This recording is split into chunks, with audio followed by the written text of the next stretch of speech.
What's up, rockers? Welcome to another episode of the Talk Louder podcast, where we geek out on all things rock and roll. Hit that subscribe button on our YouTube channel. Leave us your likes and comments. You can also leave likes and comments on our Facebook page. Follow us on iTunes, Spotify, Instagram, and our website, talklouderpodcast.com. I'm Metal Dave Glessner, along with my co-host Jason McMaster. And man, today's guest has kind of been all over the map with his musical career. I'll be honest, I never heard of the guy until you brought him to the table as a potential guest, and then shared some of his background with me. And I thought, wow, this guy's he's done a lot. His name is Tyson Leslie. And currently he's probably best known, I guess, as the keyboard player for Vixen. Mm-hmm. But man, he's done a lot of stuff. I met Tyson in 2017 on one of the Monsters of Rock cruises, and he approached me, and we ended up exchanging numbers, and he sent me, because he wanted to send this to me, and his sort of introduction was, hey, I'm a fan.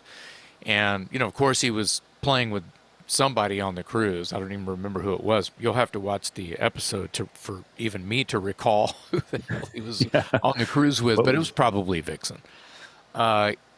So he sends me this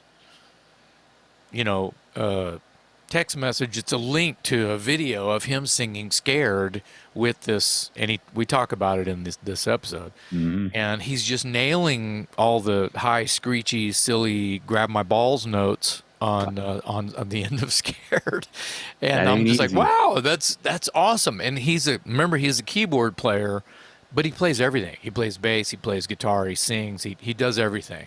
And he's probably some kind of weird computer whiz too, but we didn't even uncover that part of him. You could just tell once his camera comes on, you're like, whoa, where the hell is he? Is he driving the Millennium Falcon? Yeah, it's like you're reading my mind. Is he sitting at the desk, and is he driving the SS Enterprise? What the hell is going on? Anyway, so he's also a producer as well. Anyway, so he sings. He does an impression of me, and he sends it to me, and I'm just like, what? That's crazy. And that's kind of how we met. So we kept running into each other and staying in touch, and now I call him a friend. And we were both on that Ellefson record, the No Covers album, which was released sort of mid-lockdown pandemic kind of thing. And he arranged the Kiss song Beth on there that I think he sang some on it. Bumblefoot sang some on it, and of course Tom Hazard sang on it, the Ellefson singer, who's also been a guest here.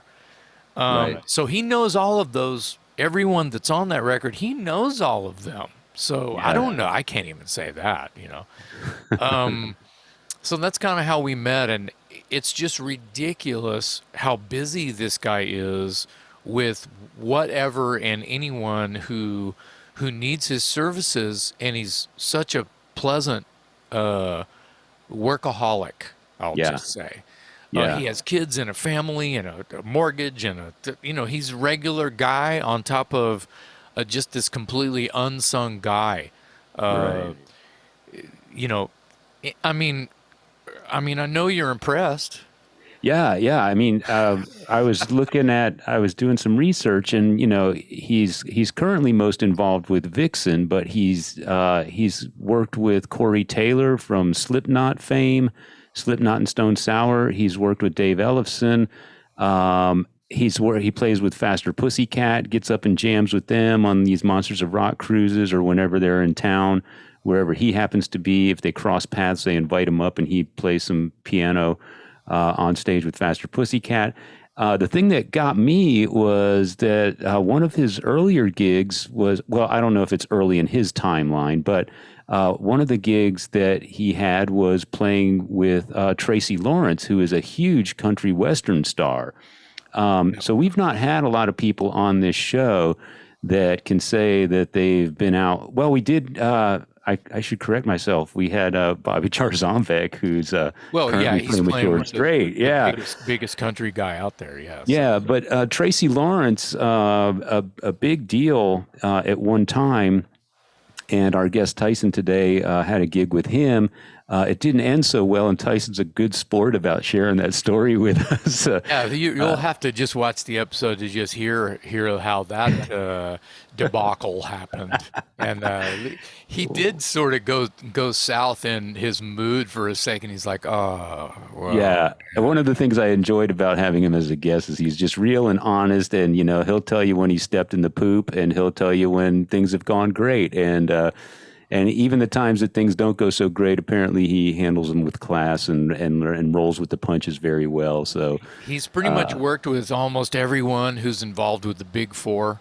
He's worked with Paul Gilbert, Racer X, Mr. Big, and of course Paul Gilbert is known as a solo artist. He's done stuff with Billy Sheehan, so yeah. he's kind of this crazy everybody's buddy. Hey, I need a keyboard player. Hey, I need you to direct this show with me. Da da da da da. He's good with spreadsheets. You'll learn that. Tyson Leslie, if I need some spreadsheet work done, I'm calling you, buddy. Yeah. I don't think we've had anyone on the show that has claimed spreadsheets as being one of their talents. So Right. another first. Well, it's not in his bio, but I'm going to go get my crayons out and write it in his bio if I find a hard copy. No, you're missing some shit on here. No, a lot of fun. Covered a lot of ground with him because he's done a lot of things, and we were real happy to have him.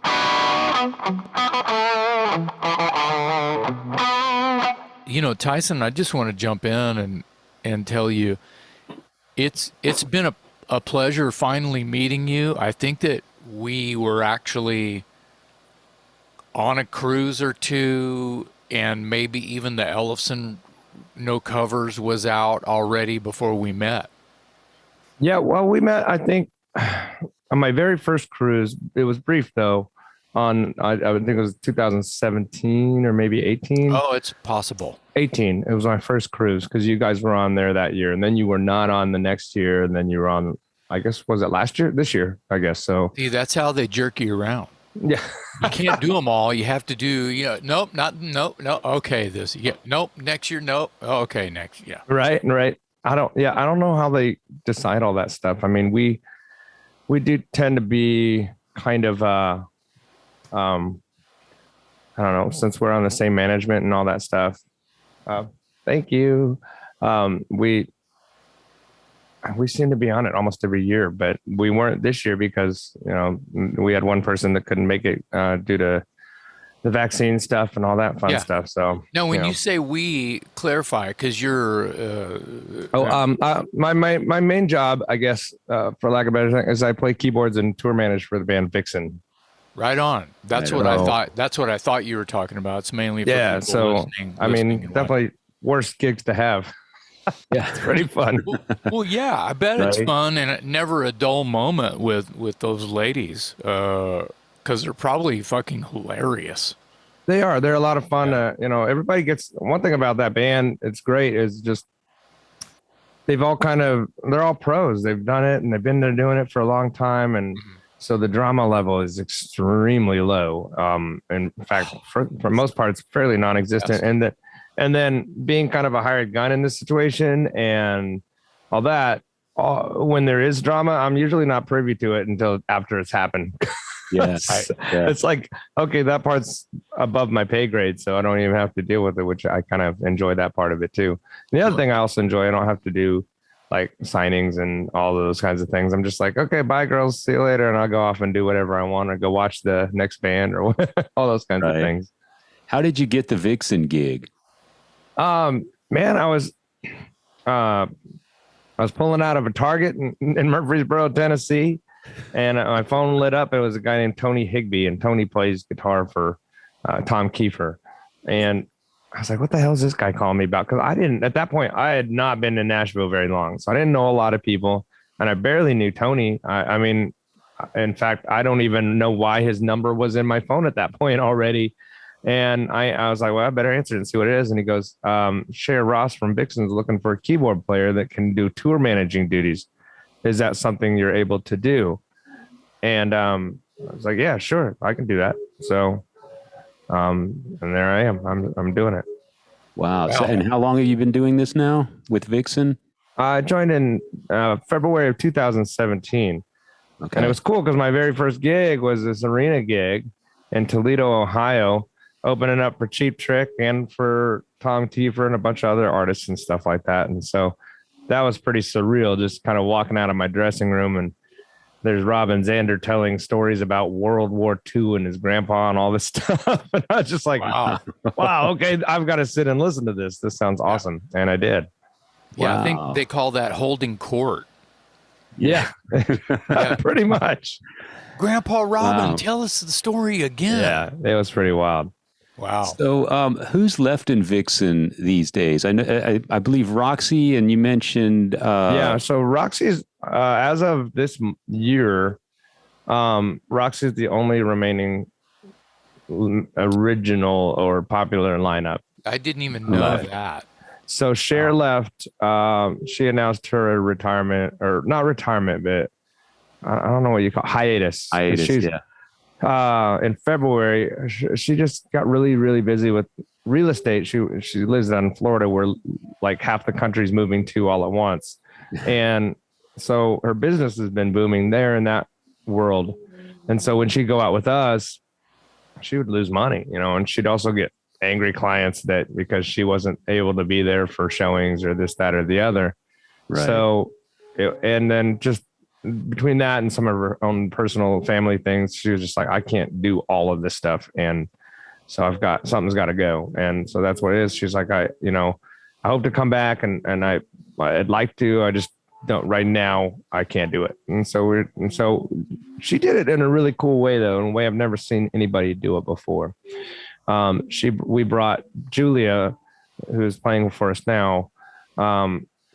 She came up about 3 songs before the end of our set on the pre-cruise and played the last 3 songs so Cher made an announcement, about her hiatus and said, there's no bad blood. Everything's good. We all still love each other or whatever. I want you guys to give, I give my blessing. I want you guys to, make some noise and welcome our new bass player who's taken over. And so she handed her bass over to Julia and she finished out the set. It was really cool. That's a class act right there. That was awesome. Passing the torch right there on stage. That's right. Hey, you guys be cool. Nice to my friend because she's bad.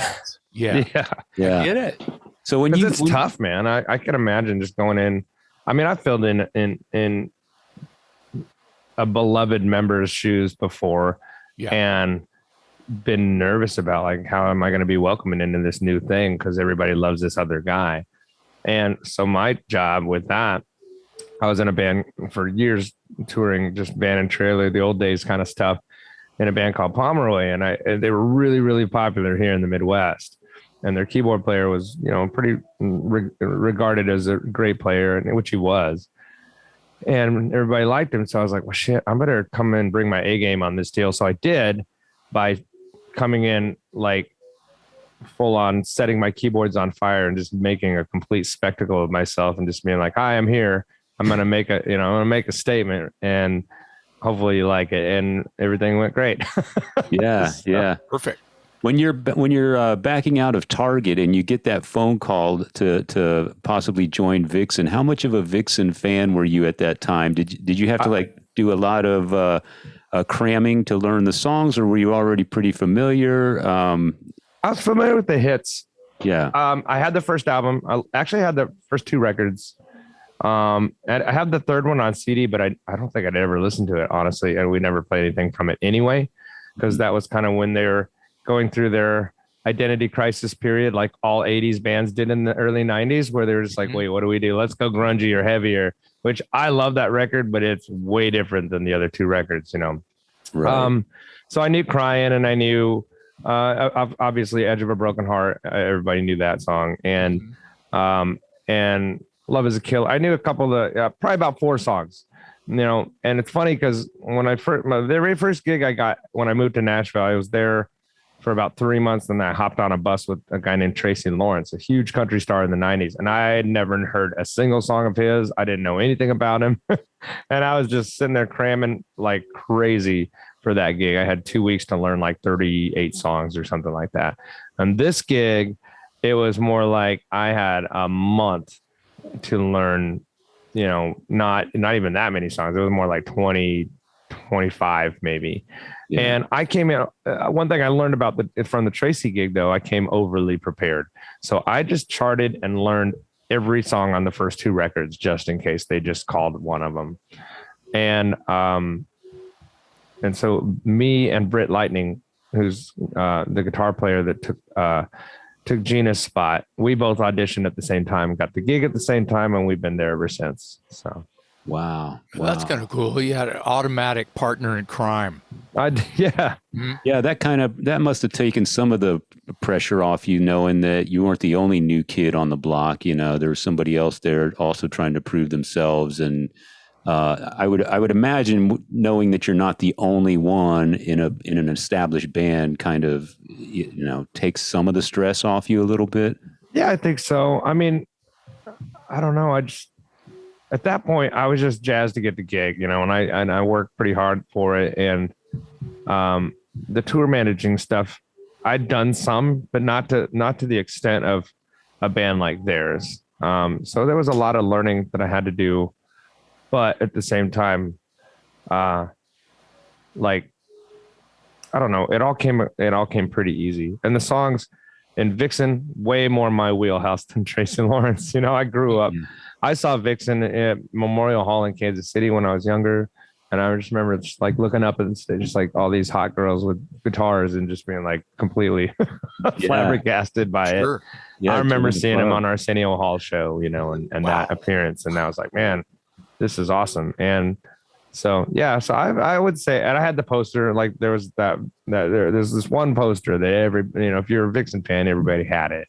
And I had it. Yeah. So. That's a pretty awesome story. I want to circle back around to what's going on in the Vixen camp is through your eyes, and at the same, I want to move. We were talking about me and Dave were talking about like how like rich your bio is, and it's just like a dartboard. It's just like so crazy all over the place. It is all in your early musical days, high school, and you started even before high school. Because I saw some pretty funny photos of you posing with your $100 guitar. Right. Horrible. I like how you said posing badly. Yeah. You yourself wrote the captions. I did. Fantastic. All over the place, being that you were into like thrash metal and you were and here you are playing in Vixen, and that's in some headbangers' eyes that doesn't. Wait a minute, that's black and white. That's too. That doesn't very work. much so. It works for me because I'm. And Dave's shaking his head because of my pedigree is.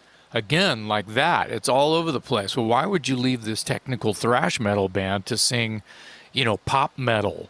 Or, why would you be in a hair band? It's like, well, first off, don't call it a hair band. It's just rock and roll. Everything is rock and roll. So, I play rock and roll. So, sure, stylistically change, but it just seems like a normal thing for people like us if you sing or play keys or play everything or whatever, because you play everything. You sing too. As a matter of fact, the first I'll get back to where I was a second ago. The first sort of meeting you and I had, we exchanged numbers or something. You texted me a link to you singing Dangerous Toys Scared at a club in Nashville. Right. And you're even singing the high, screechy, Ethel Merman shit. Yeah, that shit was hard. and you were nailing it. Oh, thanks. You were just, well, a lot of people just puss out when they the best part about that one that I sent you is that was the very first show. I do a show called Rare Hair, and we'll talk about that more in detail later. But that was Taylor Swift's rhythm section behind me. That's what you told me. Her drummer and her bass player. I was like, Taylor, I want to get these guys to come in and play this. Like, so Amos, the bass player, knew who Dangerous Toys was, but Matt had no idea. So he was like, he had to learn it and stuff like that. And he's like, man, I love that song. Like, yeah, I went and listened to more and I really did this band. So that's kind of one of the reasons I do it, is because it just gives a lot of these guys that don't know a lot of this music a chance to open their vocabulary, musically speaking. And stuff.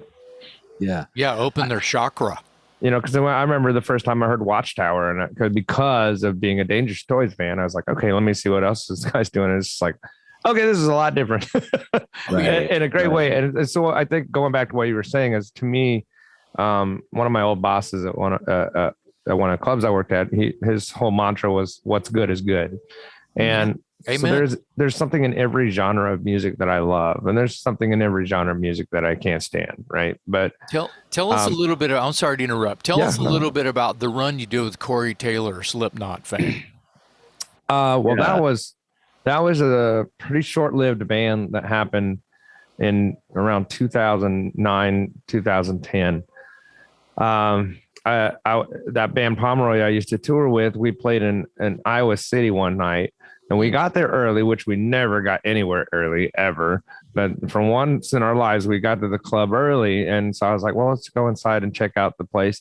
And we walk in, and there's this brutal metal band that was playing called Dystrophy. And I was like, holy crap, this band is amazing. And so we watched the show, as me and the guitar player, Matt. We just watched their whole show. And at first we were like, shit, are we in the wrong place? Because there's a band playing. But we found out that they had these matinee shows for young people. I remember. And then they would turn the room over for the headliner shows later on or whatever. And so we watched these guys and got to know Ari, the singer, and Ryan, the drummer. And I just remained friends with those guys for a long time. And eventually down the road, Ryan calls and said, hey, I've got this new band. It's based out of Des Moines. It's weird. I think you'll dig it, but we need a keyboard player. Would you be interested? And I was like, yeah, I guess, whatever. And at the time, Corey Taylor was just playing guitar. He wasn't singing. He was just the guitar player. And he had a couple other guys in the group. One guy that they referred to as Monkey, not the same guy from Korn, but a different guy as the singer. And it was really weird. And the music was honestly not that great. It was kind of terrible. And so I remember driving home from that first rehearsal and calling the saxophone player, because we had a saxophone player called Tommy. And I was like, I don't know, man. I know that Corey's in it and it's cool, but I'm just not really digging this stuff that much. And he talked me and he's like, stick it out, man. I think it's going to get better. We're just trying to figure out what we're doing. So I did. Oh, okay. And then down the road, Ryan calls me back and says, hey, we're going to scrap all of the stuff that we were working on, and we're just going to concentrate on Corey's going to do a solo record. The record that just came out in December was the record we were supposed to do 10 years ago. Wow. That never happened because of all kinds of politics and things going on in his life between Slipknot, Stone Sour, Roadrunner, books that he was writing, all kinds of stuff that he was involved in at the time, and a different marriage. It's just a lot going on. It was a different time period for him. He had to reboot. Yeah. And so at that point, so we went out and we did a handful of shows and played. He sent me the other stuff, the original stuff that we were going to do for this, that he's got tons and tons of songs, tons. He's a very prolific writer, very talented writer, actually, as you all know. I mean, obviously both of his bands are extremely successful. Yeah. And, when he sent me that stuff, I was like, okay, I can get behind this stuff. This stuff is great. And it was really fun music to play. The only song that made it on the new record that just came out from the time that we were playing is a song called Kansas. And it's a little bit different than what we played, but musically it's pretty much the same. So it was cool to hear that and hear it kind of in its completion. And yeah, so it was weird because we weren't heavy. We weren't a metal band. We were way more Rolling Stones than Stone Sour or Slipknot. And we opened our show with Let's Go Crazy by Prince, and we were playing all these metal festivals, and all these metalheads were just like, oh, they just didn't really know what to do with us. It was too, they were expecting it to be what they expect from Corey, and it was not that. but it wasn't ill received. It was just a lot of kind of like, well, I'm not really sure how to take this yet. And I think it's just kind of on your first listen when you hear it and you're a big Slipknot fan, you're like, whoa, this is a way over here compared to what you're used to. And so now I think he's finally kind of making waves with the CMFT band, and the record finally came out and people are able to, and he's done a lot since then. I mean, he's done a bunch of records. He's done a lot of guest recordings with all these different people. So, you know, he's definitely circled around to where now putting out this material made sense. Right. And I think Stone Sour is more of a back burner band at the moment, and Slipknot's getting ready to do more. Well, actually they're on the road right now, I think. Yeah, I think so. They were just in Canada like this week and stuff. So are you still in touch with Corey or? No, unfortunately not. Okay. It's funny because we were on a cruise ship together in January on Shiprock for 5-6 days or whatever it was. Yeah. And I really wanted to reconnect with him. Mm-hmm. I missed the guy because I love that guy. Honestly, he's one of my, he's one of the only guys I've ever worked with that is as musically weird as I am, in terms of like being this extremely deep well of knowledge with deep cut stuff. Like we'd sit around singing ABBA songs and just the dumbest stuff, Laura Branigan and shit like that. And he knew all of it, you know. Wow. I remember one day we're just messing around in rehearsal and we're playing like 80s commercials, Big Red and Dr. Pepper, just dumb shit because it was so fun. And he was the only guy I knew that I could do that with. And I could just kind of I could play things and he would jump right on it. And he knew all the words without having to look it up. It was crazy. Wow. So I missed that. And I missed just that connection and friendship with him. And something happened and when all that kind of was ending, mm-hmm. and I'm not quite honestly sure what it is, but I do know that for whatever reason, it just didn't end well, or at least for him. Yeah. And so, I don't know. It was weird because I asked a friend, a mutual friend about it. And I really haven't talked about this publicly too much because, I don't know. I didn't want you to get. No, it's okay. But I asked him, I was like, hey, you know, what's going on with him? And have you, I don't know. I really hope to reconnect with him on the boat. And when I didn't, there was just no opportunity. You know, I'd see him and there's this entourage of people or he's talking. I'm just, you know, you always know when it's a good time to kind of jump in and like make a conversation happen and when it's not. I mean, if you're smart, you kind of read the room and go, no, this isn't the time. And there just wasn't an opportunity like that to make that exactly right, happen. Kids. Everyone needs to take lessons right there on that topic because right. And so I asked my buddy, I was like, and he's like, yeah, I actually brought it up last week. And he said it was a sore subject. And now I'm like, shit, now I really want to know what the hell happened or what do you think happened? Because why is this a sore subject? Because it's not, the only thing that's sore about it to me is that we're not friends anymore, and I don't know why, and that really and it might be something. It might be something, and take this with the ultimate respect. It might be something that's in your head. You know, you're letting it get in your head because for sure. Because you just said nothing happened. I mean, obviously something did. Well, I just don't know what it is. That's all. Yeah, but you can't let the universe just tell you that something terrible happened and that's the reason why it didn't happen because you know that nothing happened. Yeah. Yeah. I don't know. I think that's the worst part about it. It's like, it's almost as, it's kind of like when I don't know, in those scenarios, you almost wish they were just like, no, fuck you. You did this or you did that, or you know, I mean, I'd rather you yell at me and tell me what I did and tell me so I can fix it or so I can at least not make that mistake again, whatever that happens to be. It's not me, it's you. It's more about just not knowing. It's not you, it's me. Getting some closure one way. Right. And that's all it is. It's just I get that. So hopefully, down the road that'll happen. And I'm a pretty patient guy as far as that kind of stuff goes. Like even with if it's just, making friends with people, like even with you, Jason's like, I've been a fan for shit since I was in high school, listening to those records and stuff like that. And it was like, there was a good time to come talk to you, and which I did. And that's when I sent you those, those videos and stuff like that. Yeah. But and it's kind of like you were saying earlier. It's like you just kind of know. Like I had been in the room with Billy Sheehan probably 5 times and never spoke to him because that wasn't the time. But there was one time where it was like, okay, now's the time to talk to him, and now we're good friends. But it took that one moment to like just be patient about it. Sure. And then know eventually that's going to come around and it's going to work out and it's going to be fine. And it usually is. Billy paid for my drinks at the Rainbow one night. There you go. They played on my last single, like never in a million years would I would ever think that I'd have that guy in a song that I wrote. Were you able to like just call him and ask him to do that? Wow, yeah. That's amazing. That was it. I just said, hey, I got this song I'm working on. I'd love to have you on it. And he goes, great. Yeah, send it to me. I'll knock it out next week. And I was like, what do I owe you? And he's like, nothing. I was like, well, shit. Wow. Okay. That's awesome. Nice. Yeah, that's beyond awesome because the guy is a living legend. So it's completely sick. It's insane. Yeah.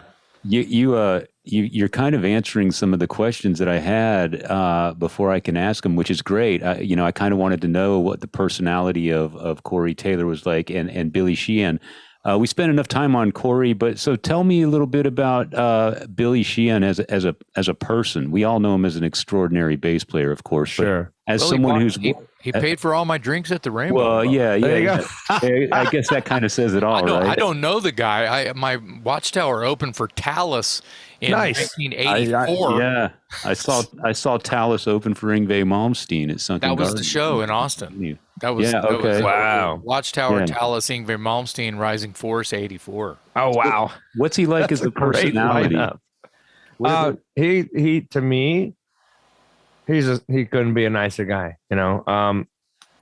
I've never worked with him on a regular basis. We're just friends. We're just kind of hang out. So it was funny because there was one day in Nashville I was trying to get him. I was like, let's go to lunch because that's kind of I use lunches a lot to get to know people better. And smart man you are. When I was there, when I was a new person in Nashville, I'd only been there for a few months, and I'd started to get to know people. I would take somebody out to lunch every day during the week on a Monday through Friday, somebody different. And that gave me an opportunity to kind of get to know these people better on a personal level or whatever. And so I did that. I called up Billy. I was like, hey, let's go grab lunch sometime or next week or whatever. He said, yeah, sure. Come on, let's do it. And so the day comes, I'm like, where am I meeting you? What do you want to meet at? And he's like, oh, just come over to the house and then we'll figure it out. Well, I go over to the house and I'm starving, by the way. I hadn't eaten yet. And I ended up just sitting around playing his basses and looking at all his stuff and just talking and looking at his 9 billion files in Dropbox of all the stuff that he's done. Yeah. And we never went to eat anything. We just were messing around and having a good time. And I was like, oh shit, I gotta go to work. So I just kind of spent the whole day just hanging out and just getting to know him and having fun. And it was fun as playing on his bass with his rig and his whole thing. And I'm like, this sounds like you. I mean, I can't play like you, but it sounds like you. This is really cool. Right. Did he did he tell you any great David Lee Roth stories? Not that day. They did talk. There was one time when we did this thing in Nashville. It was fun to hang with Greg Bissonette and Billy at the same day. And they were kind of telling the whole Rainbow story about how they were so close with that reunited lineup and everything. And when the cops shut it down, I mean, the story was exactly like you read about it on Blabbermouth and everything else, but it was just cool to hear it firsthand from the two guys that were there that were supposed to do it. Wow. And, I mean, the guy that has the best David Lee Roth stories actually is Ray Luzier. That dude, because he does the voice and he does the imitations so well, and they're really, really funny. So if you ever get a chance to get Ray on your show, just have him start telling David Lee Roth stories. They're amazing. Nice.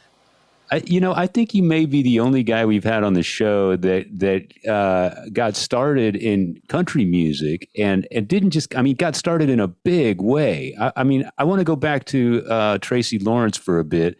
Sure. I don't know. I couldn't name a single song, but I do know that he's a huge. Neither did I. When I joined this band, I was like, but I mean, he's an arena scary. headliner, isn't he? Yeah, I mean, dude was playing stadiums in the 90s. Yeah, he was yeah. like one of those guys. He was huge. And so, were you with him at that point in his career? Oh, hell no. I was way after that. This is 2015. This is like back to playing clubs and casinos. And now he's getting ready to go out with Brad Paisley this summer. So that's pretty exciting for him. I was stoked for him. But I wouldn't say I guess I got my start in Nashville in country, because my first big gig was the Corey gig, honestly. And then I didn't really have anything after that. I went back to just playing piano bars for a while until I moved to Nashville. And even then, then I moved to Nashville, got the country gig. And that is just a different animal in musically speaking, especially that 90s stuff. It's like, it's so honky tonk and there's so much movement, especially with the left hand. And I remember listening to the live board tapes. That's how I was learning the show. And I'm like, man, I don't think I'm going to be able to play like this guy. He's really good. It's almost like giving you you're a metal guitar player and all of a sudden going, here's a jazz chart, read it. And you're just like, wait, I don't know how to play these chords. It's real similar that way, because if you didn't grow up playing that kind of honky tonk stride piano style, it is really challenging to learn that on the spot. Yeah. And that's what I had to do. I just had to lock myself in my apartment every day for hours and just kind of run through these songs and try to figure it out as best as I could. And eventually I learned the hard way that that wasn't my wheelhouse. It was, and so I lasted in that for about a month. And I had one night where things didn't go so well. I just completely forgot how to start a song, which I started, and I just sitting there playing the F note and just going, I'm looking at my page. I had a sheet in front of me, and it was like Slash forgetting how to play Sweet Child of Mine. It was that kind of a big song for him. And I'm just like, I don't remember how to play this intro line at all, because he has two ballads and they sound really, really similar, especially the intros. And I couldn't do it. I just couldn't find it. I'm looking at the guitar player. I'm like, I just play something so I can figure out where the hell I am. Mm-hmm. And finally, after all this awkward silence, he finally started playing something. I was like, okay, I know where I'm at. But by the time I came in, I was in a different spot and it just train wrecked and it was bad. I knew that instant, I was like, I'm not going to have this gig anymore. And sure enough, when we pulled back in Sunday night, the music director pulled me aside and he's like, well, boss ain't happy. And I was just like, yeah, I know. And that's fine. I appreciate the opportunity. And I learned a lot just in this month about the business and country music and just everything. Thank you. And I even went home the next week and wrote a thank you letter to Tracy and sent it to him. And, that was it. That's good business. I like that you turn that negative into something, or you kept the door open. Let's just put it that way. You didn't storm out. You didn't throw a fit. You recognized, I screwed up, and then you still had enough class to send him a thank you note. And that's just good people right there. That's just how, thanks. That's a classy move. Good for you. Yeah, I had that terrible night. It was a Friday. And the next night, Saturday, I had a great night. It was the first time I'd really felt good about the gig. And then I was like, well, I'm still probably going to lose this gig. And sure enough, I did. So. Yeah. Well, but it's funny because we had this jam every month in Nashville where all the session guys and studio or the touring guys would get together and play all this weird, obscure music. Right. And I remember we had one coming up and I was really nervous about walking into that room with all my peers, and all these guys that I look up to, like the guys I was telling you about, like Taylor Swift guys and, all these people that play for huge artists and whatever. And I knew they were all going to be like, how's the gig? And I'm going to be like, I lost the gig already. I only had it for a month and I already lost it, because shit, I'd only been there 3 months and I got this huge opportunity, which is kind of unheard of to begin with. And sure enough, I walk in and the first guy I run into was a guy named Luis who plays at the time with this guy named Trace Atkins, the honky tonk badunkadunk guy. And his first shirt up, he goes, "How's the gig, man?" And I was like, I don't have the gig anymore. I was super bummed. And he's like, "All right, well, that's okay. Just I want you to stop and look around this room right now." And and there's all the guys that it's like every single one of these people, including me, have been fired from a gig. And you just got it done early. You got it out of the way early. Don't be, don't let it get to you, whatever. He's like, look at Matt. He went from Lady Antebellum. He got fired from there. And now he's playing for Taylor Swift, the best, the biggest artist in the world. I was like, yeah, well, you got a point. So everybody made me feel really comfortable about it. And so I didn't feel as though I'd failed so much. And it was more of like, at that point, it was like looking forward, find something that's going to fit. And then I got the Vixen call about a year later. Yeah. And I've been there ever since, and I'm still there. Good. Good for you. I got to pick your brain about Faster Pussycat because I'm a huge Faster Pussycat fan. Me too. Tell me how that gig came about and what's it like working with Tammy and how often do you do that? Yeah. Just playing with them is, I just do that when I'm in the same room. If they come to Kansas City, they're like, grab a keyboard and come play. I'm like, okay, cool. Or when they were in Nashville, same thing. And on the cruises, I do that on the cruises, but I don't play with them on a regular basis at all. Right. It's just literally just like if I'm opening for them in some capacity, or if we're gigging together in some way, or if we're on the cruises, same thing with the Neffs and Up, same deal.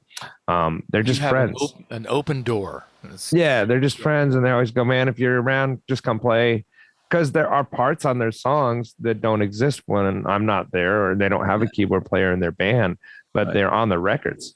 And so I'm like, I'd love to, I always just let people know, if you've got stuff and I'm there, I'm happy to play. I don't care about money on that stuff. I don't get paid for it. I just do it because I love it. And because like you, I'm a fan as well. So working with Tammy's great. I mean, I don't know. We get along great. And I love that guy. Yeah. he's a trip, but I love him. And he's a fun the whole guy. band are just great people. Obviously they've gone through some lineup changes recently, but all those guys, even the new guys, they're super good people. And it's fun to just play I bought Faster Pussycat's first album and Guns N' Roses' Appetite for Destruction at the same time. And I'd never heard either of them. I just bought them because I thought their album covers looked cool. Yeah. Back when you could do that. Yeah. And, I remember I didn't like the Guns N' Roses record. I wore that Faster Pussycat album. What's that? That was a good day for you picking up those. Totally.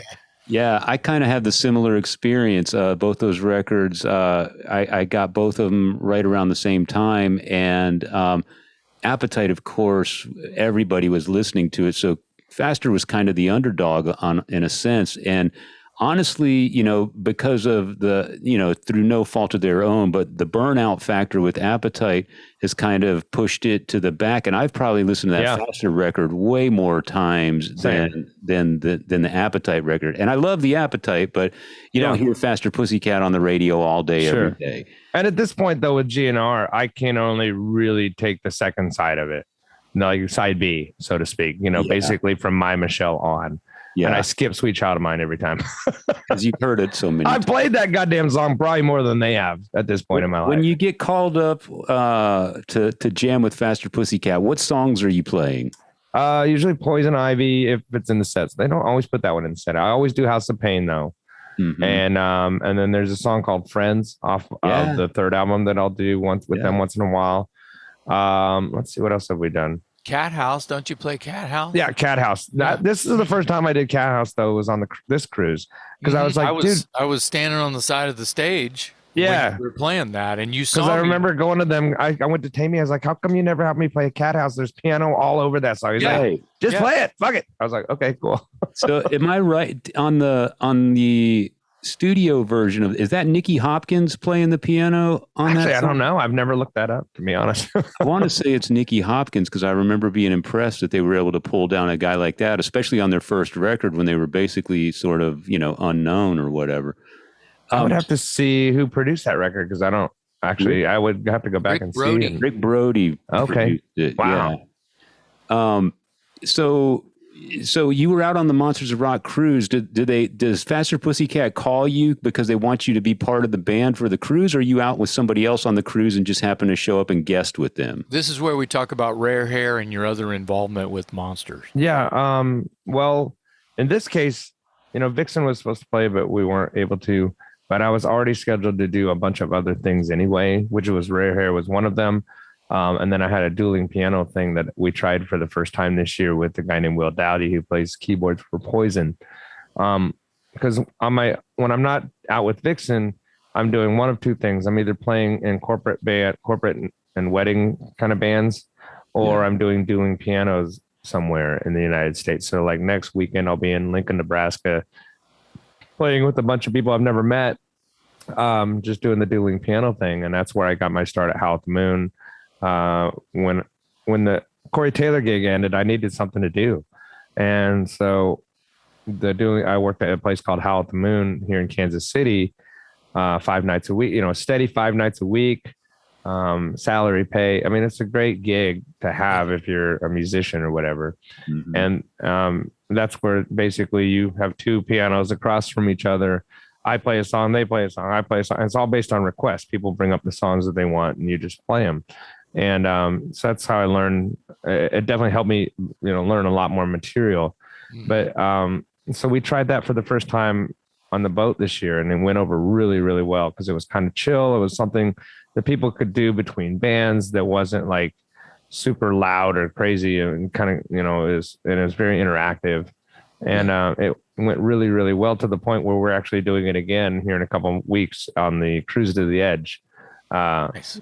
But also, yeah, to answer your question though, it's usually just like Chad goes, "Hey, you're on the boat this year. Yeah. You want to play this? Yes. Okay, cool. That's it." Wow. Nice. That's awesome. Tell us about the Rare Hair. Pretend that we don't know anything about it. What the hell is Rare Hair? Tell me. So I was telling you about that jam that we did in Nashville where I kind of went and had my tail between my legs or whatever. That was a monthly thing where my friend Tom Hurst put on that. He just picked this really weird, it's like Tom Hurst's personal Spotify on shuffle.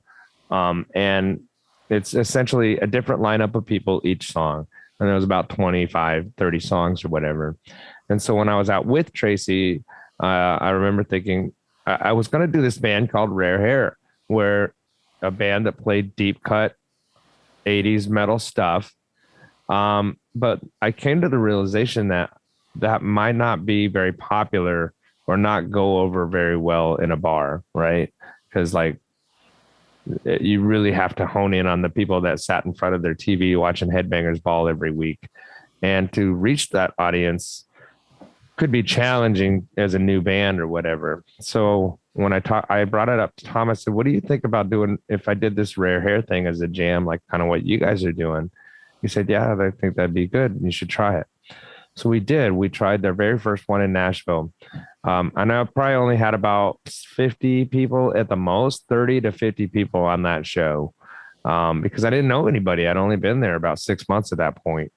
And it was so uncomfortably packed full of people that we were like, shit, we better move this into a bigger place next time. So this is actually how it leads to how I got to know Faster Pussycat. Is this second show we did, Faster Pussycat was looking for a date on the same day we had our show.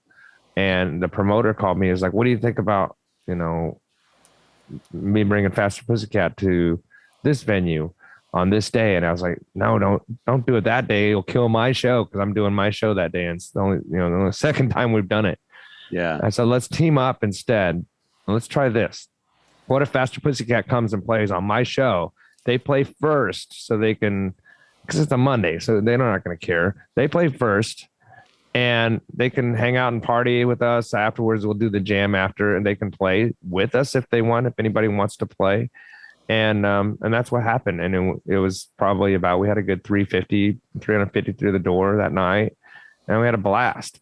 And so what it is essentially I take all the guys that tour with all the big acts, and then all the rock guys that live in town, your Paul Taylors and your Billy Sheehan and I mean, God, the list of people that have played on it that live there is ridiculous. It's super fun. And then all the guys that play down on Broadway playing cover songs for a living, and we throw them all in a room together and just played a bunch of deep cut hair metal stuff, and it's super fun.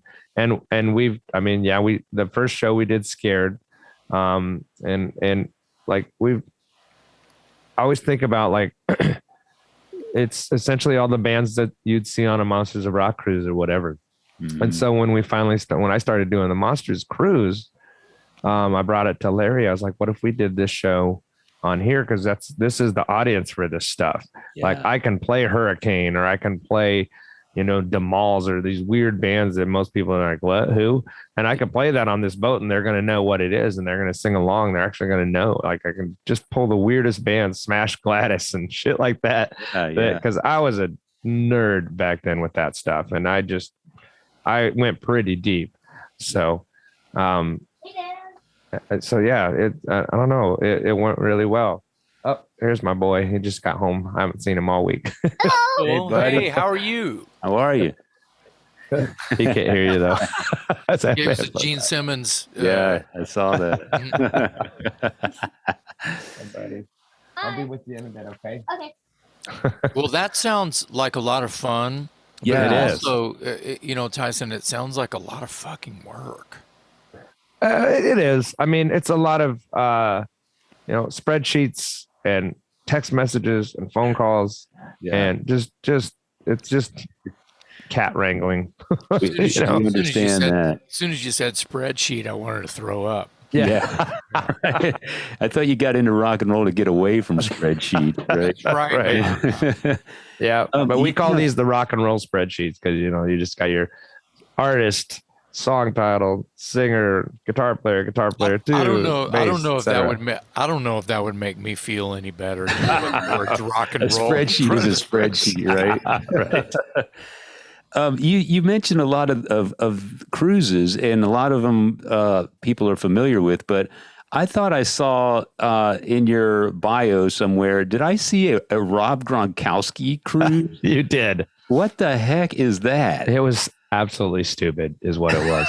I don't know the guy. I don't even know who that is. So I didn't know who it was either. So Rob Gronkowski is one of the New England Patriot football players.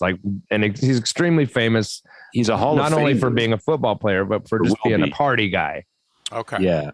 Right. He's like one of the all-time great tight ends in NFL history. He's destined for the Hall of Fame. He's been on the receiving end of Tom Brady touchdown passes just countless times. Right. And so much so he actually followed Tom to Tampa Bay, I think. But I knew the name because I watched a little bit of football. And when I saw that he had a cruise named after him, I'm thinking, who is the audience for this cruise? And what is your role in this? Well, the answer to that question is it looks like I was playing. I'd moved to Nashville, and I was actually I went to that jam that I was talking about. It was called Loud Jams, is what it's called. And I was watching this kind of squirrely looking guy, amazing singer that got up and sang this kick-ass song. I just remember I was like, who's this guy? Looks like John Belushi that's up there singing Big Wreck like a motherfucker. And he was so good. And so I went and talked to him, and he was like, his name's Matt Farley. He's one of the sweetest, most talented guys that I know, and writes great music. And I ended up playing in his solo band for a while. But I met him, and I was like, that was awesome. And he's like, you kind of look like a rocker guy. You into hard rock and rock music and stuff? Well, yeah, obviously.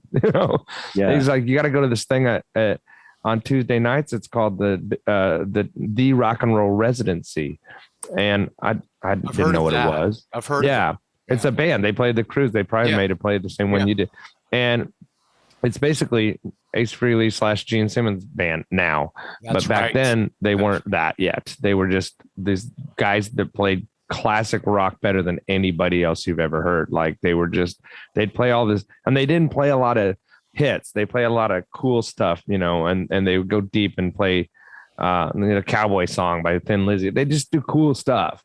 Yeah. And Jeremy, the guitar player, was in another band that was more arena rock stuff called the Big Rock Show. And that was him and this guy, Ryan Cook, who also plays with Ace Frehley.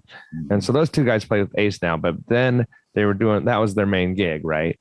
And he was like, you got to meet Ryan because our keyboard player, Paul Taylor from Winger, is out with Tom Kiefer all the time. So we need a sub all the time for these cruises and a bunch of other things that we do.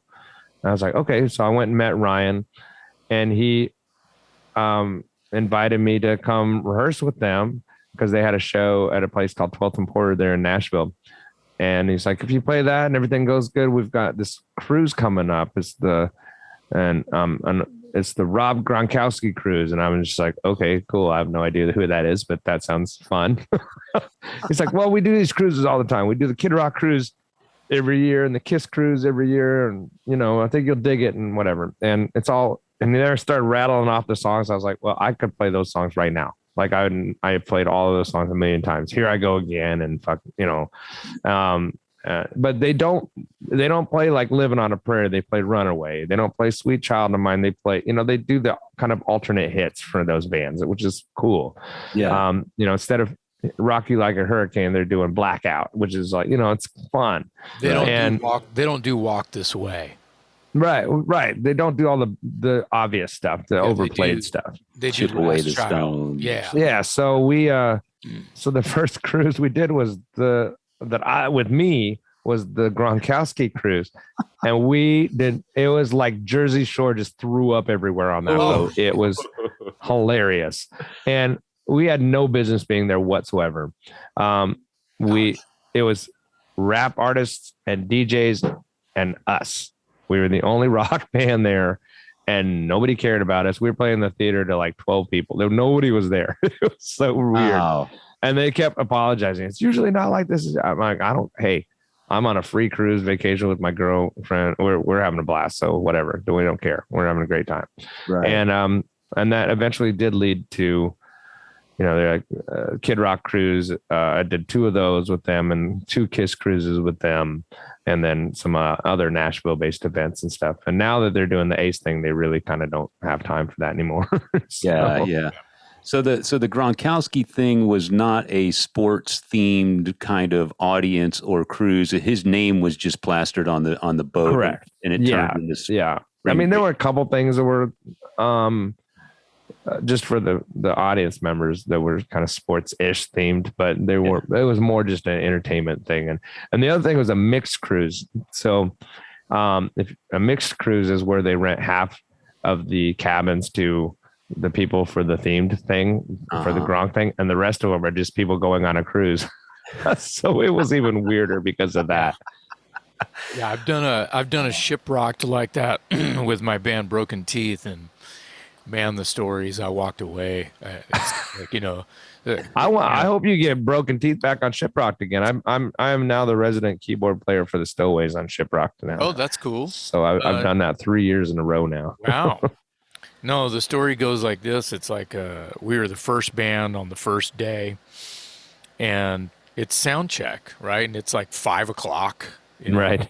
Sun is shining, and there's a lot of blue-haired ladies with their poodles out on the deck right in front of me.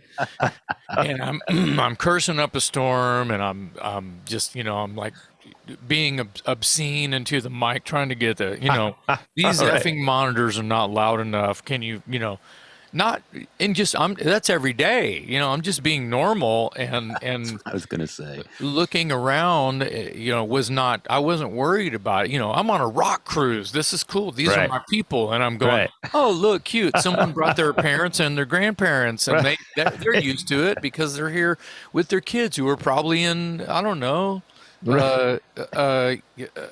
corn. Who knows? Right. And I'm the low man on the totem pole. It's a broken teeth. It's one of my side things. So it's Yeah. kind of like so.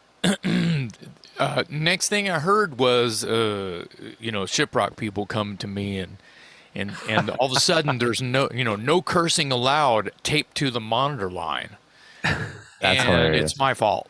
Right.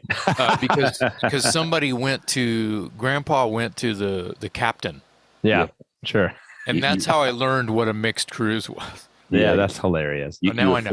You offended Yeah. the church crowd. I did my job. So Tyson, you've obviously had like Jason said at the top of the show, many and varied experiences in the music business. How did you get started when you were a kid? What got you hooked on rock and roll, and how did you gravitate towards keys? Well, I was telling you the other day at this gig, my first 4 records were the Sesame Street Sings album.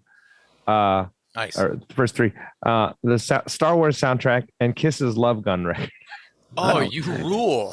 And I specifically remember being in, it was a Kmart, and I was with my grandma. She bought those 3 things for me. Wow. And I remember her looking at the Kiss record and like, "Are you sure you want this?" And I was like, "Yeah." I had no idea what they sounded like. I just thought, this looks amazing. I have to have this. On that album cover, there's scantily clad women at the Yes, there are. So Which explains a lot today. It's not like Rock and Roll Over. It's not like the first album. It's not like Rest to Kill. It's not like all of the earlier records. Right. It's the first record that's got scantily clad women all over the place. Yeah. And and I loved it. And I wore it out. And Christine 16, which you just can't. Yeah. Indeed. Do. And then as I got older, I started taking piano lessons when I was probably first grade or so. And like you were talking about imposing with the guitar, I actually got that guitar because I won a talent contest playing like Mozart and stuff. You got a check. Yeah. And I got a check, $100 check, and I went and bought that guitar for that. But at that point, it was kind of like I discovered, it was Quiet Riot and Van Halen and Motley Crue and all that kind of stuff. And so all of a sudden, it's like, I don't want to, piano's not cool. I want to play guitar. Well, so I got that guitar and just kind of taught myself how to do it. And I played guitar in bands up until high school. And then as high school came to an end, one of my favorite local bands in town needed a keyboard player. I was like, okay, well, and I didn't own a keyboard yet. But I wanted to be in that band really bad. And so I just went to the store and rented a keyboard every single week. And it was this heavy, it was terrible. And it didn't sound great. It's an old Ensoniq TS12. And I would rent that to go to rehearse with them and to do gigs. And finally my dad bought me a keyboard from Christmas, and it's sitting right over there actually. And wow. Yeah. And so that kind of put me back in keyboard world for a while. And then I discovered Dream Theater, and, from the Images and Words record, that made me realize, wait, keyboards can be cool again. Like all the stuff that Kevin Moore was doing, I'd never heard anybody do stuff like that really before that. It was all just Van Halen-y keyboards or stuff like that. But it wasn't like, oh, you can do leads and do cool shit. That wasn't even, I didn't know that was a thing. So I have and then way later in life, I discovered stuff like Chick Corea Electric Band and all these guys, I was going to say, what about Jens Johansson? So I mean, I didn't know any of that stuff. Matching Yngwie solos on keyboard was See, for some reason, for whatever, I never gravitated toward Yngwie. It just bored the shit out of me. As amazing as it was maybe a little too neoclassical. Yeah. On steroids. But I love notey stuff. Like obviously, I love Dream Theater and whatever and all that kind of stuff. But for some reason, I never connected to the Yngwie stuff too much. I don't really know why. Okay. So we've on this show we've had loads of drummers, bass players, guitar. The traditional hard rock, heavy metal instruments, and not a lot of keyboard players. So who were your inspirations growing up once you kind of got hooked on keys? I mean, growing up wise, if I'm being honest, like Mozart and stuff like that. But then Billy Joel, I was a big fan of him for a long, long time. Prince, still Prince, in a big way. I mean, he and songwriting and stuff like that, Prince as well. But then, like I said, Kevin Moore from Dream Theater changed the game for me in terms of what you could do with keyboards. Yeah. And so I would say those are probably the big three for me, as far as influences and then as I got older, I would, I loved I went backwards with jazz, and I can't play jazz with crap, but I love listening to, Thelonious Monk or even Harry Connick Jr. Or Oscar Peterson, all that kind of stuff. But as far as like the rock guys and stuff too, one thing I realized later in life, learning the material, what a great keyboard player Eddie Van Halen is even though he's well regarded as being one of the great guitar players, that's obvious. But as a keyboard player, even just like in January when I had to learn Right Now, I was doing Right Now with Jason Hook and some other guys, and I was like, wait, this song is weird. And it starts on the and of one, and it's syncopated. And it's like, I really have to I faked my way through that song for years, but when I had to sit down and learn it the right way, I was like, this is a really clever song. Yeah. And then another guy I feel is extremely underrated as a piano player is Freddie Mercury. Mm-hmm. I had to learn the entire album of A Night at the Opera. Wow. And for this band called the Black Jacket Symphony out of Birmingham, Alabama. And their whole shtick is they pick a classic album and they play it from note for note from top to bottom, take a break and come back and do the greatest hits of whatever that band is. And that, wow. I was filling in for a guy for the Queen show. And I was like, damn, these songs are like amazing. And they're hard. Like Freddie was doing some seriously gnarly stuff. Yeah. That it's not easy. I mean, playing Queen music in general isn't easy, but sitting there and trying to knock out the piano parts with a floating click in your ear.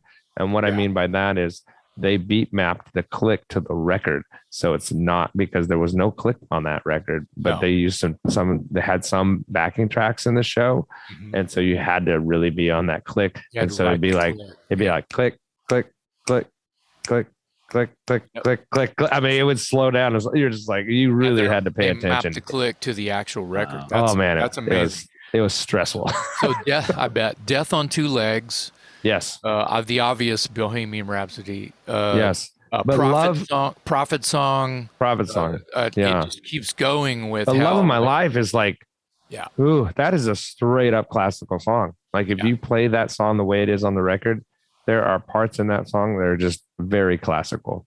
And it's like, man, it really made me appreciate Freddie for a piano player. I feel like, if I may throw this into the air, because I'm a huge Queen fan. I grew up on Elton and Queen. Yeah. Before Kiss, before anything like, Queen is heavy as shit. Queen was metal and jazz and pop and opera. Sure. And Queen was everything. But I always gravitated to, the songs I just mentioned, Prophet Song, which is total metal. They drop D to the guitars, everything. And it's 73 or not, it's 1970. I'm those weird delays and vocals and stuff. Crazy. So metal. So freaking metal. But you don't want to hear me play keys, even though Elton is my number one and Queen is just a tie. I was going to say, sometimes I think some of the biggest Queen fans that don't play, they don't play an instrument. They just love this. Oh, I love Queen. I love Queen. They forget Freddie plays piano. They forget it. He's the singer. I do too, kind of. I mean, everybody does. That's the thing. Yeah. It's same thing with Eddie. Like, he's a guitar player. Yeah, but he's an awesome keyboard player too. Yeah, I think when you have a band that talented, where everybody in the band is a maestro of sorts, you tend to forget that one of the guys has a secondary instrument. It's like Rush. Nobody thinks of Geddy Lee as a keyboard player. You know what I mean? For Because sure. you're so fixated on the talent that's going on between the bass and the drums and the guitar and the vocals. And it's like, oh yeah, well, somebody's playing those keyboards, Right. and they're great. Oh yeah, Geddy Well, Lee. in Geddy's Sure. case, he's playing those with his feet because there's Yeah, bass yeah, and vocals exactly. going on Yeah. at the same time. So Yeah, Yeah. yeah. I that's mean, it's not even crazy. human. But I'm a much more casual Queen fan than Jason is. But I'm a perfect example of what you just said. I'd rarely think of Freddie as a piano player. Right. And so the obvious song Bohemian Rhapsody. I know that's him, but I don't Right. think of him as a piano player. Yeah. And, he's great, but he's so good at everything else that he does, you forget about that. For sure. Yeah. Hey, Yeah. that's us as the listener just taking it for granted that Yeah. we think we have all the pieces put together and we don't. That's how Right. transcendent music can be, is you're just like, you forget where you are and you're just insanely mesmerized by what's happening in the song. You're like, oh shit, oh yeah, oh. Yeah. Yeah. Oh. I've never really focused much on piano players or keyboard players, but one guy that's always stood out to me is Billy Powell from Leonard Skinner. Sure. And Yeah. because he plays that barroom honky tonk ragtime Very piano, much so. Yeah. and man, he smokes. Yeah. And Yeah. maybe it's because I grew up on Leonard Skinner, but not that I'm often asked who's my favorite piano player, but if I have to pick somebody, that guy comes to mind because I think he's just amazing. Back to Nice. Freddie real quick. Those ragtime songs like Seaside Rendezvous. Yeah, amazing. Yeah, it's on fire. The piano is like burning up. Yeah. Yeah. And it's the arrangement and the chord changes and choices that he makes are incredible. And they're just like, as I'm learning them, I'm like, what? How did you even think of that? Like, and then how did you think of a vocal line to go on top of this? Like, what? It's so interesting and That's amazing from another planet. for sure. Yeah. And then Elton has said in interviews and stuff that he doesn't even really think he's that good of a piano player. But Sure. I don't think, Elton, he's not as showy as Billy Joel has songs that are very showy where he's like, just doing all kinds of notes and stuff like that. Elton's always just been songwriter. Great songwriter. Yeah. And a great singer. And so there's that. It's just different. And I don't think this is it's where perfect for what he does. This is a shameless plug. I front an Elton tribute band. Did I tell you that? Oh wow, I didn't know that. No. Yeah, I play guitar, just rhythm guitar, and I sing because I'm just a nerd for Elton. Nice. Yeah, and it's like a 6-piece band. Sure. two keyboards, and Nice. one of the keyboard players plays percussion and stuff because there's all kinds of vibra slaps and Yeah. wizardry going on, and I have a lead guitar player and a bass player who sings all the harmonies with me, and Cool. it's so fun. We call it Captain Fantastic. I know there's 1,000 perfect. bands called that, but anyway, that's a lot of fun. Elton, maybe you have a comment on this little tidbit. Elton, I feel like, got a lot of his sort of song crafting, sort of like color from Leon Russell. Care to Right. comment? Sure. You can tell that, that for a fact. It makes sense. I never thought of it that way Totally until you makes mentioned sense. it just now. Yeah. But Yeah. I could totally see that for sure. Oh, yeah. Elton's gone on record as saying that. Yeah. And Elton then later before Leon's passing, he got to make a record with Leon that's Right. not Nice. as far as I know, it's not very popular in sales. Sure. But they made a full-length record today where they sing together. They wrote the record together, I think. Wow. I don't think I knew Yeah. that. All right. Stevie Nicks may have even done some backing vocals on it or something like that. Yeah. I remember reading a lot of press about that record when it came out because Elton John was so honored to be a part of it, just like you said, Jason. And I had no idea. But yeah, he is a huge Leon Russell fan. Yeah.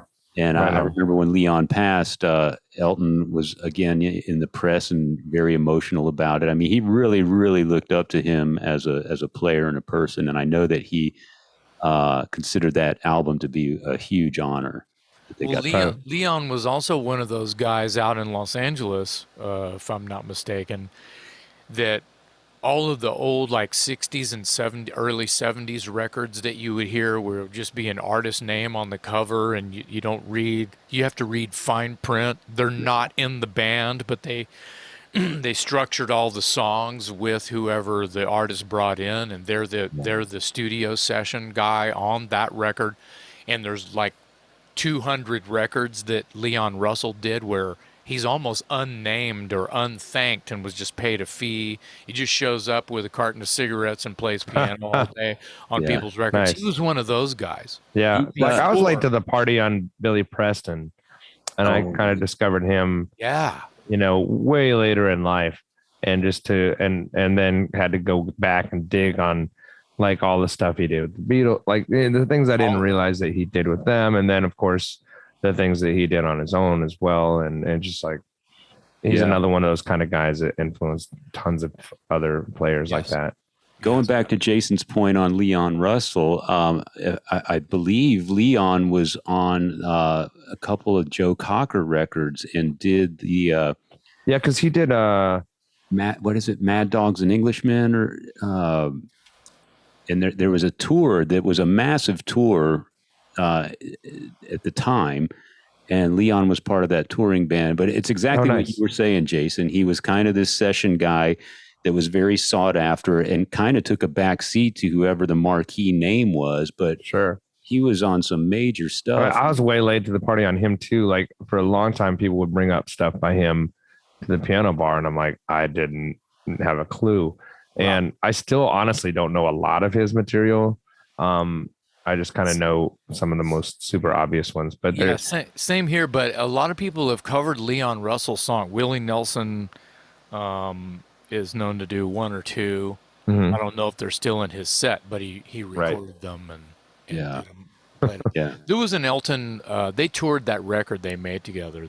I Oh, can't cool. remember the name of the record. Elton and Leon did. They actually toured that record. It was short lived, but Yeah. Yeah. So, what's next for you, Tyson? I mean, Vixen sounds like a pretty steady gig, whenever the girls call and decide to do a tour, but, what else? Yeah. In I mean, I wish we were busier. We don't play very much right now. Like we did 2 shows last month, and then we're off until the end of May. But the end of May becomes I kind of call it my hell week. So I'm doing Cruise to the Edge at the beginning of May from the 2nd until the 7th. And then I'm just kind of playing around town and the rest of the month. And then my son actually my oldest son graduates on the 22nd of May, which I'm excited to see that and be part of that. That's kind of crazy to me. Yeah. And then on the 27th, I fly to Nashville to I'll be sitting in with the Trickster guys that day. Steve Brown reached out to me and said, "Hey, you want to jam some?" I was like, "Of course." I always say yes to stuff. I learned that that's a good way to get in with a lot of folks. Just say yeah and figure it out. I'm gonna be hitting you up soon. Yeah, I'd love to. And then the 28th, Vixen plays at the Creatures Fest. No, so this Creatures Fest thing in Nashville is very interesting. It's all these former Kiss members: Peter, Chris, Ace Frehley, Bruce Kulick, and supposedly Vinnie Vincent's supposed to make an appearance as well. And then a bunch of other bands. Vixen's playing, Enough's Enough's playing, Pretty Boy Floyd. This band called Quarantine, which was Chris Jericho, the wrestler, and my buddy Kent, who plays for Luke Bryan, and a bunch of other, and PJ Farley actually from Trickster is part of that. And they play all this like 80s deep cut Kiss stuff. So I'm like stoked to see that. I was like, there's keyboards on all that stuff, right, guys? Come on, call me. And so I'm doing that. And then I fly to Kansas City on the 29th to do a similar jam called Purple Jam that I started years ago that just celebrates Prince music. We're playing Prince music all night long. And then I fly right back to Nashville on the 30th to do Rare Hair number 13, which is a tribute to the producer Michael Wagner. He retired last year, so we're like, hey, let's do a show for you. So he picked 10 of pick 10 of your favorite songs that you've ever done, and then I'll pick the rest, and then we'll get up and jam, and it'll be a lot of fun. Nice. And I'm going to stay there in Nashville for the rest of the week and play down on Broadway what I can pick up. And then I'll be back to Kansas City to play a country gig on the 3rd of June with a country artist named Noe Palma. So that's at least that's kind of what's coming up immediately. So you're mixing up your glory days of MTV headbang ball stuff with some country gigs and maybe some wedding gigs, and you're just all over the place. I know it's like I know like 3 or 4 of you and a rock's throw away from me, and you're like it's called a working musician. That's right, man. You're keeping that's how I like it. Yeah. Keep you just stay in constant motion, as Mike Portnoy would say. Yeah. Right. That's fantastic. Well, here's where I say I feel guilty. You sent me some links for some country records that you produced as well as played on. And I feel bad because I haven't pressed play on those. I couldn't get the link to work, whatever. Sure. And I want to, because I think that we could probably work together. Yeah, I love the stuff you sent me. That was so much fun. I was going to say I was hoping to get you on at least one of my country songs. Absolutely. Yeah. So the one that I did, I just produced one record for a guy named Dew Pendleton, and I heard that voice and I heard his songs, and I was like, man, you need to make a record. Let's just do it. And he's like, okay. And so we did it the Nashville way. I brought in a bunch of session guys. Wow. We knocked out all the bedrock tracks for all 12 tracks in 2 days. Wow. And then we went back, did all the overdubs and the vocals and all the stuff, in subsequent days after that. And it came out, I don't know, last year or maybe 2 years ago. My timeline is completely screwed up because of 2020, but and it's an amazing record that not very many people have heard. So, because I know how to make records. I'm not really great with on the business side of promoting things like that. Do you produce normally? Is that like a regular thing that you like to do? I'd like to do a lot more of it. Yeah. But I'm also kind of picky about what I would do, and also it's just I haven't found a lot. I haven't found a lot of artists who I want to just dive that deeply in, like I did with him, because he had so many songs and none of them sucked. I was like, God, every song was better than the next. And so I was like, we got to do something, man. I think I can make something out of all this. So he just came to my house, and what I did was I put a click track on, like a metronome. I said, just play piano and sing. And then when he left, I just took his vocal track and his piano. Sometimes I use his piano, sometimes I didn't. And I just built songs around all of what he did, and rearranged some stuff. In some cases, I played all the instruments or programmed the drums or played the drums or whatever it was, and then demoed all the songs. So that way the musicians would have something to work off of. And then we all wrote charts right there on the fly in the studio, and then we just recorded it live. It wasn't like one thing at a time. Everybody just plays it together, because that's kind of the Nashville way of making records. Yeah, that seems normal. That seems it's very awesome. Normal. Yeah. Like on the stuff that I've got, there was a process where I had to figure out how this goes and how that goes, and ultimately they just used my vocal, and then a pro band who plays together all the time. Just learned all the songs over at my buddy's house, and he pressed record, and they played them live. And you know what's crazy? They used my click track and my vocal, and he just went boop, and it fit perfect. That's it. That's all you got to do. What? I was like, how did you do that? Yeah, that's how you do it. And the guy, and my guy who mixed it, Darren, he goes, it's called singing in time. Right. It's called you're nice with the click. You Yeah. can I mean, sing that's why click. if you have somebody that can sing to a click, then, it's probably going to do okay. You can go back and edit and do what you need to do. Yeah. Well, that's amazing that you wanted to help him out, and that who was it? Something that he funded, or was it just a We passion kind of all project? did it together. Oh Like yeah, okay. me and he threw in some money, and even one of the ladies that worked at the bar, like we just kind of pulled money where we could Man, and knew that that's we would eventually just pay ourselves back somehow. super special. That's Yeah. super. You're believers. That's really what it came down to. Yeah. It's like this stuff is too good to not get out there somehow. Yeah. Yeah. Man, Dude Pendleton. that's community. That's serious, dude. There's just not enough of that love, man. Yeah. Wow. Huge. Wow. Tyson, Well, we could talk for 3 more hours. You realize that yeah. Right. your pedigree. Let's don't talk about how not rich you are, but your pedigree is just incredible. You've worked with, Thanks. from Megadeth to, Tracy Lawrence. Yeah. Right. So Yeah. like what? Yeah. It's a pretty big leap there. Yeah. But yeah, So- but that says something about your abilities. So if you can, if you're able to get work in all those different genres and Yeah. Well, I'm a fan of it all. Like, I mean, I Megadeth and Metallica and Slayer and all those big, it's been really trippy becoming friends with the guys from Anthrax and stuff because those guys taught me how to play guitar. That's what I really cut as much as I love the whole like LA, I guess hair metal scene for lack of a better word. Sure.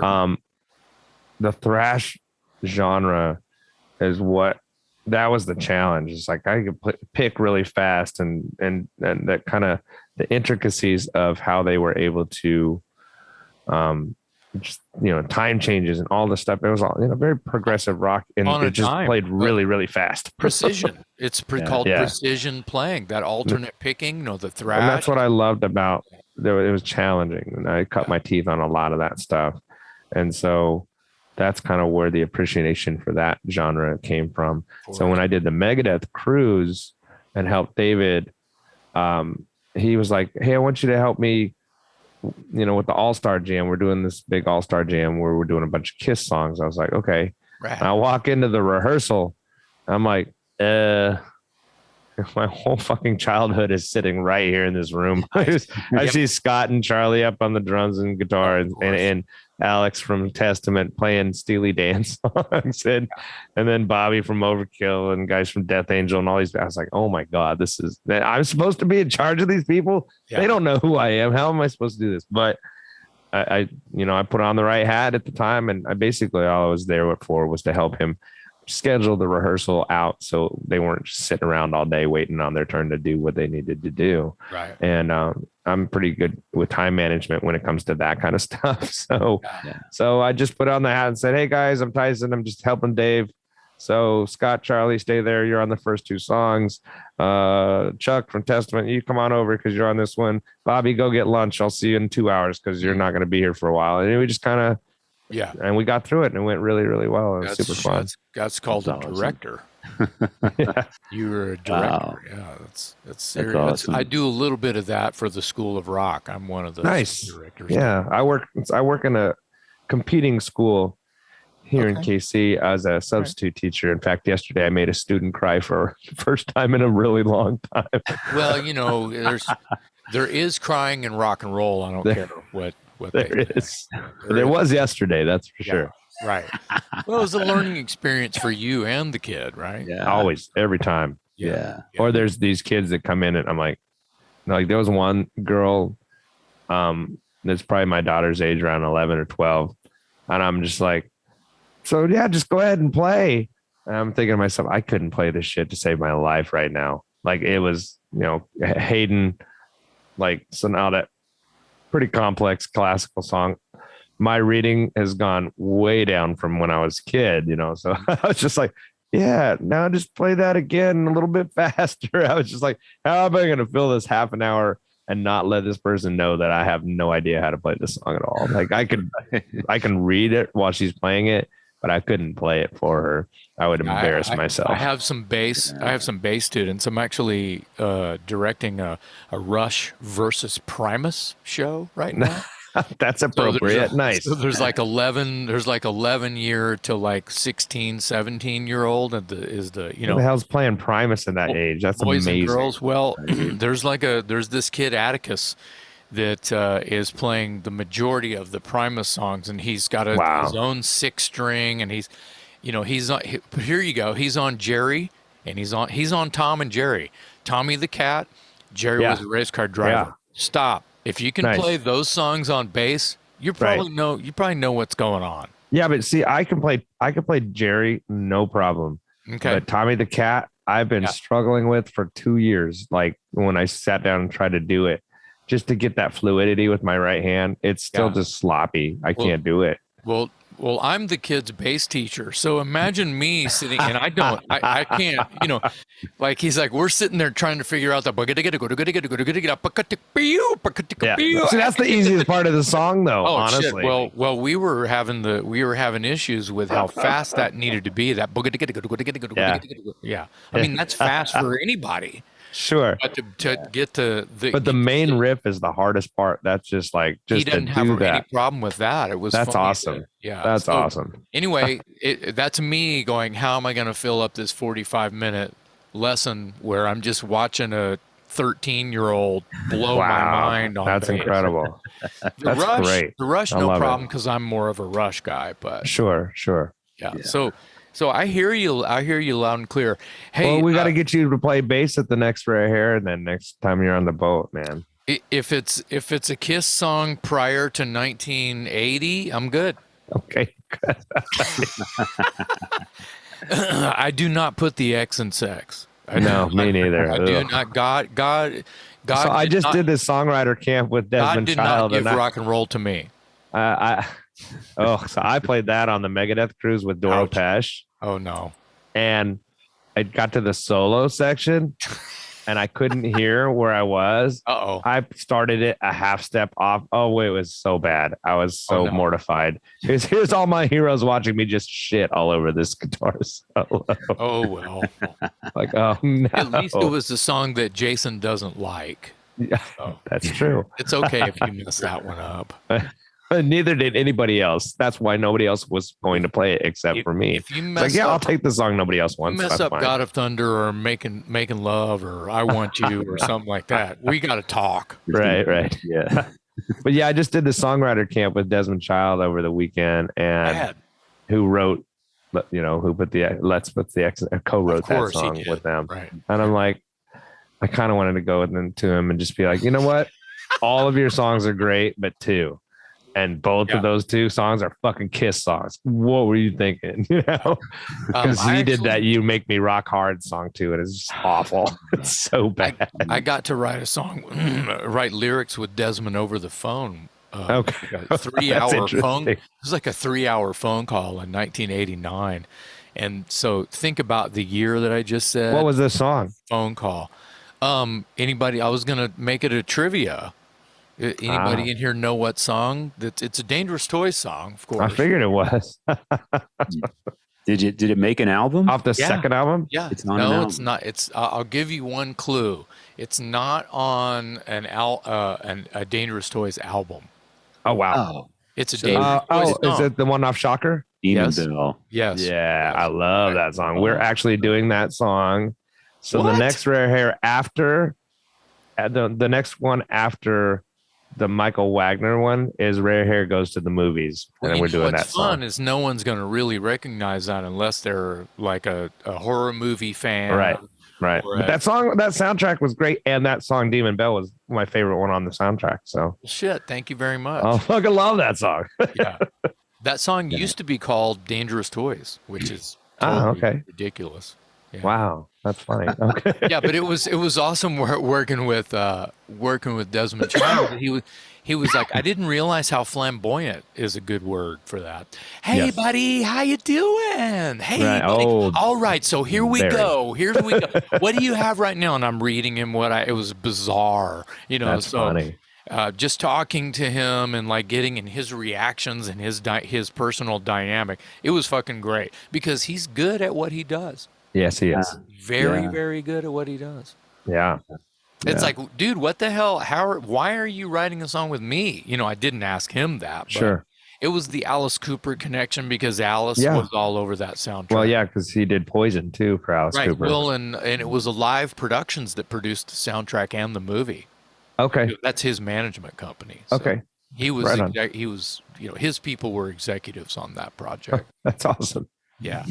Wow. Tyson, I got to say, you know, we should probably wrap it. We've been here. Yeah. My kids just got home and stuff, so I'm going to go hang with them. I really appreciate you hanging out with us today. Yeah, well, thanks for having me. Yeah, likewise. It was nice to meet you, Tyson. Yeah, you too. Continued success with all you do, and hopefully one of these days you'll roll through Texas on some tour you're involved with, and maybe we can catch up. I'd love to. In person. Yeah, because last time we played there was, we played in Austin, but it was like maybe 2017 or so. It's been a long time since we've been back through there. That was with Vixen? Yeah. Where'd you? Yeah, it was us and the Iron Maidens somewhere. I don't remember where. We did this thing. I take that back. We did this. It was almost like a festival. It was Warrant and Striper and Queensryche were on it, and us. And it was it was a small arena almost. I don't remember where it was, but it was really fun. Was it in Cedar Park? Was it the Cedar Park Center? HEB Center? I think you might be right. That sounds right. That sounds right, actually. Yeah, it might have been that. I just saw Judas Priest and Queensryche there. Nice. It was a great venue. It was super fun. We had a blast. Well, Tyson, thank you so much for joining us today. Yeah, what a career! What a great bunch of stories. We enjoyed picking your brain today. Awesome. On behalf of my co-host Jason McMaster, I'm Metal Dave. Special thanks to our guest Tyson Leslie today on the Talk Louder podcast.